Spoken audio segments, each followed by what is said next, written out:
नाज़िम मेरे कप्तान ने जो आज प्रेस कॉन्फ्रेंस की थी और लाहौर में जो जलसा किया था, तस्करा उन्होंने किया था कि जनाब मेरी कॉल का इंतज़ार करना। ये जो कॉल है ये बेसिकली इस्लामाबाद की तरफ लॉन्ग मार्च की जो है वो कॉल है। इमरान खान साहब के पास ना वक्त बड़ा कम है। तो बहुत से लोग एक्चुअली चूंकि क्वेश्चन भेजे उन्होंने कि आखिर इलेक्शंस कब होंगे। एक दो दिन से मैं ARY का देख रहा था, ARY को पेमरा की जानिब से नोटिस भेजे गए, लेकिन हैरानगी मुझे तब होती है जब सहाफत के चैंपियन बनते हैं शहबाज गिल जैसे लोग।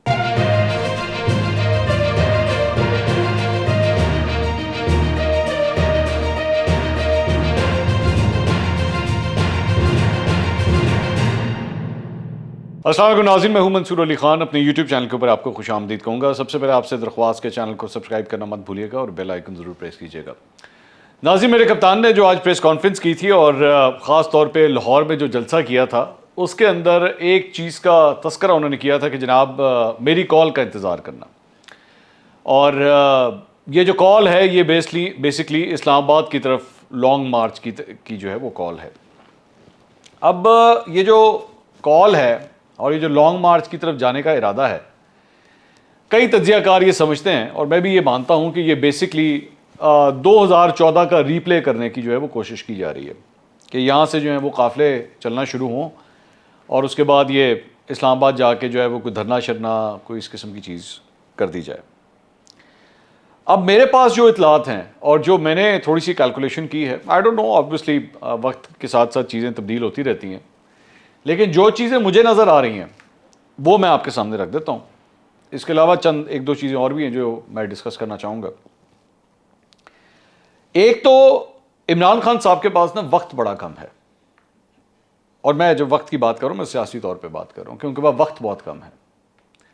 और वक्त इसलिए कम है कि 29 नवंबर से पहले मुझसे बहुत से लोग एक्चुअली चूँकि क्वेश्चन भेजे हैं उन्होंने, तो मैं इसलिए आपको ये इसका जवाब दे रहा हूँ कि आखिर इलेक्शंस कब होंगे। तो मैं इसलिए अब आपको बता देता हूं। 29 नवंबर से पहले इमरान खान साहब की ये कोशिश है कि उससे पहले इलेक्शंस हो जाएं और इलेक्शंस मुनक्किद होने के बाद जल्द अज जल्द 29 नवंबर से पहले वो वज़ारत उस्मा की कुर्सी के ऊपर आके बैठ जाएं। क्योंकि जैसे ही जनरल बाजवा की रिटायरमेंट होनी है तो उसके बाद जो नया आर्मी चीफ है उसका ऐलान जो है वो इमरान खान साहब करें। उनकी कोशिश ये है। अब इसके लिए आपको 1 मिनट के लिए ना जरा रिवर्स में चलना पड़ेगा, 29 नवंबर से पीछे आना पड़ेगा।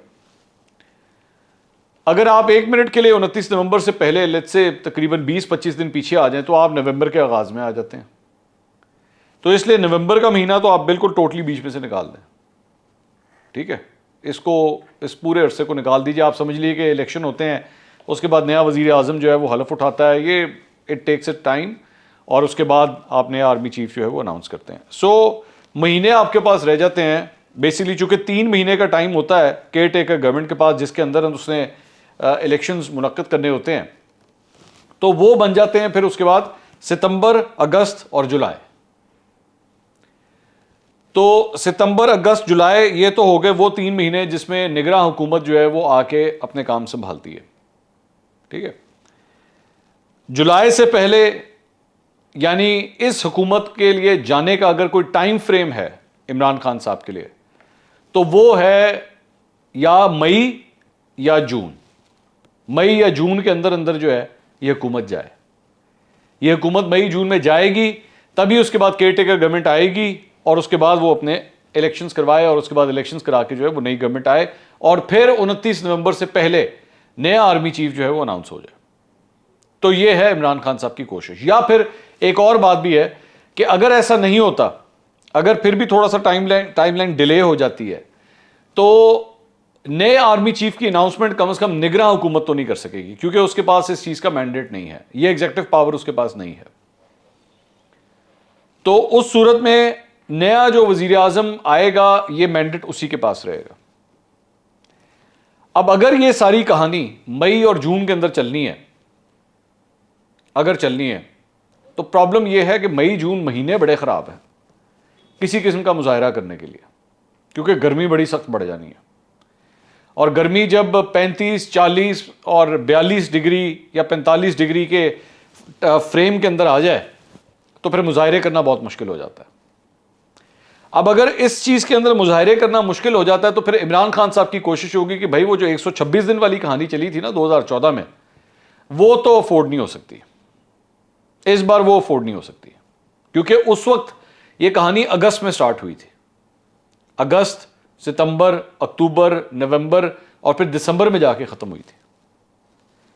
तो इस मरतबा इमरान खान साहब की कोशिश होगी कि जब हम आए तो हम जल्द अज जल्द जो है वो अपने मुतालबात को पूरा करवाने की कोशिश करें, जिसमें है कि जी इलेक्शन करवाओ, जो वो बार बार कहते हैं। अब इस सारी चीज़ को जो मैं कैलकुलेट करता हूं तो जो डर मुझे लगता है, मैं ये नहीं कह रहा कि इमरान खान साहब का ये प्लान होगा, जो डर मुझे लगता है वो खुदा न खास्ता इस सारी चीज़ के दौरान कोई हादसा ना हो जाए, इस सारे एहतजाज के दौरान या इस ऐसी चीज़ के दौरान कोई जानों का ज़िया ना हो, क्योंकि जब इतनी हाइटेंड पॉलिटिकल एक्टिविटी होती है तो इसका रिस्क फैक्टर बढ़ जाता है इस सारी चीज़ का। तो मैं उम्मीद करता हूं कि ये सारा चीज़ बखैरियत गुजर जाए, लेकिन कभी कभार हुक्मरानों की जानिब से ऐसे फैसले कर लिए जाते हैं या वो जल्दबाजी में ऐसे फैसले कर देते हैं जिसका खुमियाजा जो है वो जानी नुकसान की सूरत में हमें भरना पड़ता है। तो इमरान खान साहब की मैं ये समझता हूं मेरी दानिश के अंदर बहुत बेहतर थे। और दूसरी बात यह कि ये हुकूमत भी जो है इसकी ये कोशिश ये है कि इस मामले को अब कम से कम नवंबर तक तो लेके जाया जाए, कि आर्मी चीफ की अनाउंसमेंट जो है ना वो तो हम ही करें, हम करें और उसके बाद बेशक इलेक्शन हो जाए। इस दौरान जून के अंदर जो है वो बजट भी आने वाला है, और जब बजट आ जाएगा, और ये बजट बड़ा टफ बजट होने वाला है, बड़ा टफ बजट होगा, क्योंकि IMF जो है वो आपके सर के ऊपर चढ़ा हुआ है कि जनाब ये जो आपने पहले सब्सिडीज़ वगैरह दी थी पेट्रोल वगैरह के ऊपर, इसको ख़त्म करें, बिजली की कीमतें बढ़ाएं, टैक्सेस बढ़ाएं, उसी सूरत में आपको IMF से पैसे मिलेंगे। तो आपके लिए तो अगला बजट बनाना जो है वो बहुत मुश्किल हो चुका है कि आप किस तरह बनाएंगे, आपके खाते किस तरह ठीक होंगे। तो दोनों साइड जो है ना इस वक्त बड़ी शेकी हुई है, दोनों साइड्स। अच्छा, दूसरी बात यह कि इस सारी चीज़ के दौरान इमरान खान साहब का एक मुतालबा है, और वो मुतालबा ये है कि जी जुडिशल कमीशन बनाया जाए, और जुडिशल कमीशन जो है ना वो उसकी ओपन हेयरिंग हो, और ओपन हेयरिंग के अंदर जो है ना वो उसके बाद दूध का दूध और पानी का पानी हो। मैं ये समझता हूँ, मेरी ये राय है कि मेरा ख्याल में इमरान खान साहब का ये मुतालबा बिल्कुल जायज़ है, मैं इसके हक में हूँ, मैं बिल्कुल इसको सपोर्ट करता हूँ। उसकी रीज़न ये है कि इससे पहले भी जब हमने 2014 के अंदर भी उस धरने को ख़त्म करवाया था तो वो मामला भी जुडिशल कमीशन की बात के ऊपर ही ख़त्म हुए थे, और उसके बाद प्रूव हो गया था कि इमरान खान साहब गलत फरमा रहे हैं। तो अगर ये हुकूमत इतनी कंफर्म है, और जिस तरह हमने कल नेशनल सिक्योरिटी कमेटी का जो है वो एलामिया भी हमने सुना कि जी कोई ऐसी बात नहीं है, इसके अंदर कोई कंस्पिरेसी नहीं थी, तो बना दें जुडिशल कमीशन, इसमें क्या बुरी बात है। बहुत से लोग यहाँ पे ये सवाल भी करते हैं कि जी अच्छा अगर उन्होंने बना भी दिया और उसने फैसला दे भी दिया और वो फैसला जो है वो इमरान खान साहब के हक में ना हुआ, तो क्या इस बात की गारंटी है कि इमरान खान साहब तब भी फिर ये नहीं कहेंगे कि जनाब ये फैसला गलत है, मैं नहीं मानता इसको। क्योंकि अभी तक नेशनल सिक्योरिटी कमेटी ने जो कुछ कहा वो उसको नहीं मानते, DG ISPR ने कहा वो उसको नहीं मानते, वो मतलब किसी चीज़ को मानने के लिए तैयार ही नहीं है। तो इस बात की क्या गारंटी है कि वो ये मानेंगे? तो फिर उसका भी एक आसान हल है, बड़ा आसान हल है। मेरा ख्याल में इस चीज़ के अंदर एक शर्त रख दी जाए इस जुडिशल कमीशन के अंदर कि अगर यह साबित हुआ कि बैरूनी साजिश हुई है और उस बैरूनी साजिश की वजह से यहां पे लोगों में पैसा चला के इस हुकूमत को गिराया गया है, तो शरीफ खानदान को सारी जिंदगी के लिए सियासत से नाअहल कर दिया जाए। ये जो मौजूदा हुकूमत है और शरीफ खानदान, नवाज शरीफ और मरीम नवाज तो पहले ही नाअहल हैं इस वक्त, बाकी सबको भी जो है ना वो इस सिलसिले में नाअहल कर दिया जाए, ताकि ऐसे लोग, अगर तो ये प्रूव होता तो फिर ऐसे लोग इस पॉलिटिक्स से बाहर हों। लेकिन अगर ये प्रूव नहीं हो सकता और जुडिशल कमीशन ये फैसला देता है कि जनाब किसी किस्म की कोई साजिश नहीं हुई है, कोई कंस्पिरेसी नहीं हुई है। ये तहरीक अदम इत्माद ऑर्गेनिक थी, ये लोकल पॉलिटिक्स ने अपना रुख बदला है और इसकी वजह से आई है। तो फिर यही पाबंदी क्या इमरान खान साहब के ऊपर लगनी चाहिए या नहीं? क्योंकि दोनों सूरतों में पाकिस्तान की सिक्योरिटी हिट हो रही है, दोनों सूरतों में। एक, जहां पे कोई चीज थी नहीं उसको इतना बड़ा तूफान बना दिया गया इमरान खान साहब की जानिब से, और आज ये सूरत हाल है कि हमारी एम्बेसीज पूरी दुनिया के अंदर जो हैं उनको काम करने में प्रॉब्लम्स हो रही हैं, क्योंकि हाई वैल्यू डिग्निटरीज हैं वो हमारे साथ इंटरेक्शन करते हुए कतरा रहे हैं कि भैया आपका क्या पता, आपके वहां पे घर में जो है आपका कोई सियासतदान यूं करके केबल जो है वो हवा में लहराना शुरू हो जाए। तो जब नेशनल सिक्योरिटी का मामला आता है तो सिर्फ नेशनल सिक्योरिटी का मामला एक साइड पे नहीं है, शहबाज शरीफ, आसिफ अली जरदारी या मौलाना फजलुर रहमान तक महदूद नहीं है, फिर इधर भी आता है। तो अगर किसी ने, दोनों साइड्स में से अगर किसी ने नेशनल सिक्योरिटी के हवाले से इतना बड़ा ब्लंडर किया है तो फिर उसको करार वाकई सजा मिलनी चाहिए। क्या ख्याल है, मंजूर है ये बात?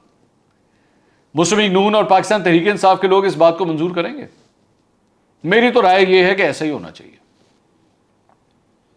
और इस चीज के वो जो TORs है ना उसके ऊपर साइन करवाई जाए, दोनों साइड से साइन करवाई जाए, और उसके बाद बनाया आजाद जुडिशल कमीशन, चीफ जस्टिस इसको अनाउंस करें ताकि पता लगे कि एक्चुअली क्या हुआ था। उसके बाद एक चीज और जो नई डेवलप हुई है वो कुछ मीडिया के हवाले से है। शाहजेब खानजादा हमारे दोस्त हैं, उन्होंने कल एक वीडियो की जिसमें उन्होंने बेसिकली हिटलर और डोनाल्ड ट्रंप का जिक्र किया।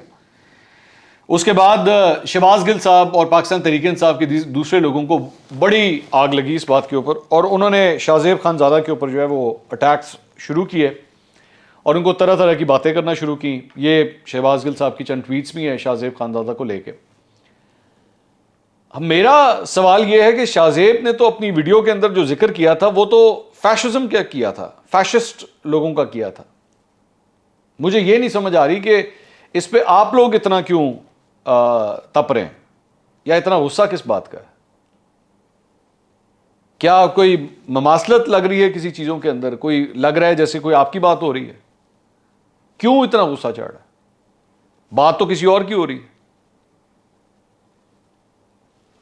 दूसरी बात यह कि एक दो दिन से मैं ARY का देख रहा था, ARY को पेमरा की जानिब से नोटिस भेजे गए कि जी ARY ने जो है वो ये खबरें दी हैं कि जी एक तो उन्होंने कहा कि जी हमारे चैनल को जो है मुख्तलिफ शहरों में बंद किया गया है, और दूसरा वो जो एम्बेसडर हैं असद मजीद, उनके हवाले से ये आया कि जनाब वो कौमी सलामती कमेटी की मीटिंग में बड़े डट के खड़े हो गए और उन्होंने जो है वो कहा कि जी मैं किसी किस्म का दबाव बर्दाश्त नहीं करूँगा। पता नहीं ARY के होंगे, ARY के कोई सोर्सेज होंगे, पता नहीं, मुझे नहीं पता। Obviously I am no one to question their sources, लेकिन ARY इंतजामिया का ये कहना है कि जी हमें दीवार से लगाया जा रहा है और हमें हमारे ऊपर प्रेशर डालने की कोशिश की जा रही है, हमारे चैनल को जो है वो बंद किया जा रहा है।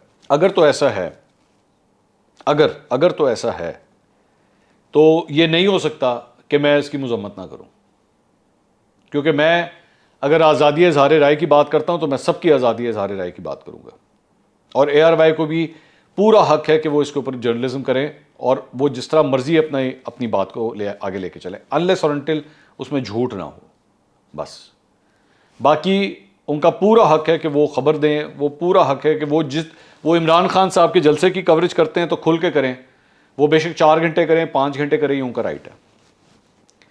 लेकिन हैरानगी मुझे तब होती है जब सहाफत के चैंपियन बनते हैं शहबाज गिल जैसे लोग, और वो कहते हैं कि जनाब ये ARY के साथ ये बहुत ज्यादती हो रही है और हम जो है वो हम इनके साथ आके खड़े हैं। शहबाज गिल साहब, पाकिस्तानी मीडिया ने आपके दौरे हुकूमत में जितने मुश्किल हालात गुजारे हैं और जिस तरह सेंसरशिप्स हुई हैं आपके दौरे हुकूमत में, जिस तरह एंकर्स को चैनलों से हटाया गया, जिस तरह उनकी ज़बाबंदी हुई, आप यकीन कीजिए कि ये जो चंद बातें मैंने अभी थोड़ी देर पहले कही हैं, ये सिर्फ इस सारे मुद्दे का मेरा ख्याल में हार्डली कोई 20% होगा। 80% में भी आपको बता भी नहीं रहा कि क्या क्या हो चुका है। मैं नहीं बता रहा, मैं बता नहीं सकता। मसला ये है, मीडिया में काम करने की वजह से ना एक बाउंड्री आ जाती है, वरना किस किस ने किस किस को कहां कहां लगवाया, किस किस ने किस किस को कहां कहां लगवाया मीडिया के अंदर, ये मैंने बोलना शुरू कर दिया ना, तो आप यकीन करें आप लोग शर्मिंदा हो जाएंगे।